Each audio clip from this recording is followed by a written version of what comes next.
Sì, di fatto abbiamo presentato il bilancio di previsione e la finanziaria a tutte le commissioni consigliari riunite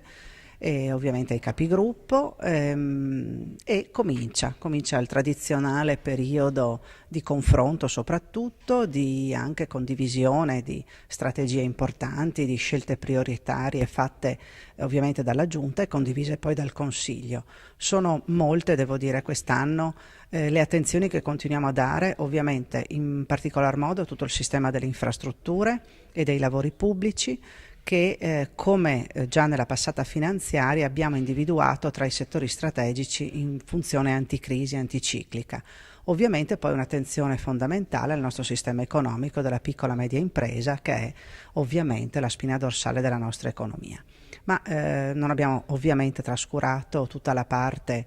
sociale, fermo restando che poi le nostre eccellenze sanitarie vengono garantite dal sistema sanitario nazionale. Quindi un bilancio che potrebbe sembrare in qualche modo forse simile a quello degli altri anni, in realtà vi sono alcune poste di bilancio che si modificano di molto, infatti sono state anche sottolineate da alcuni consiglieri, hanno chiesto anche proprio di specificare come mai vi fossero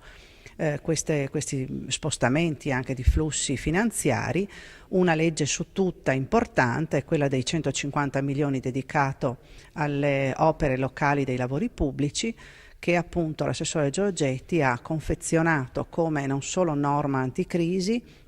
ma anche per andare incontro alle tante esigenze proprio dei nostri enti locali. Questo ha permesso ovviamente di concentrare, e poi questo meriterà sicuramente un'attenzione particolare perché è strategica e credo siamo anche la prima regione a livello nazionale ad avere una operatività di questo genere, concentra appunto le risorse su un capitolo dedicato speciale che è poi un articolo di finanziaria e in qualche modo le raccoglie da altri capitoli che in un qualche modo invece avrebbero bisogno di un bando,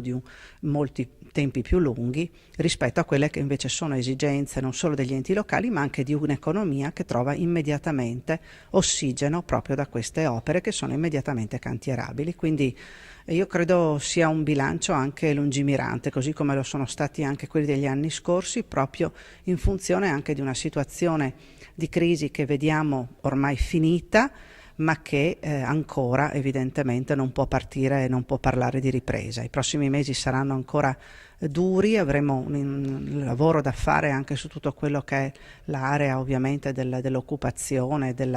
della disoccupazione, ahimè, e quindi della cassa integrazione, ma credo che si stia guardando anche con ottimismo, questo anche da parte del territorio nei nostri confronti.